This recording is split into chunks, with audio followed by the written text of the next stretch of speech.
खरं सांगू का, हा त्यांच्या पक्षाचा अंतर्गत प्रश्न आहे. पण एक मी तुम्हाला जबाबदारीने सांगते, आणि हा कुणावर आरोप नाही किंवा काही, पण जेव्हा पक्ष एक होता ना, एक वेळ माझं नाव गळू शकत होतं, पण प्रफुल्लभाईंचं नाही.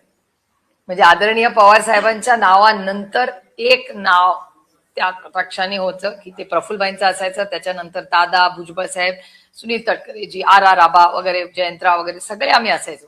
पण म्हणजे हे मी वास्तव तुम्हाला सांगते की म्हणजे शेवटी तो त्यांचा पक्षाचा अंतर्गत प्रश्न आहे. टायपो एरर आहे, नाहीये, कुणाची चूक आहे, मला ह्याच्यात पडायचं नाही. तुम्ही दुसऱ्याच्या घरात कशाला बघू. पण हे मला गंमत एवढीच वाटली, कारण माझ्या म्हणजे मी तुमच्या चॅनलवरती बातमी पाहिली आणि मला खूप गंमत वाटली. म्हटलं अरे, पक्ष एक असताना कुणाची हिंमत प्रफुल्लभाईंचं नाव कधी घालवायची. पण आता त्यांच्याकडे काय चाललंय याची मला खरंच फारशी काय माहिती नाही. परंतु ज्या प्रफुल्ल पटेलांनी म्हणजे शरद पवारांची साथ सोडली, त्यांना योग्य ती वागणूक मिळाली.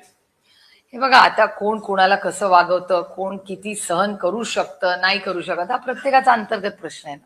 त्यामुळे काही लोकांची सहनशीलता जास्ती असते, कमी असते. आता ह्याच्यावर मी कसं काय बोलणार.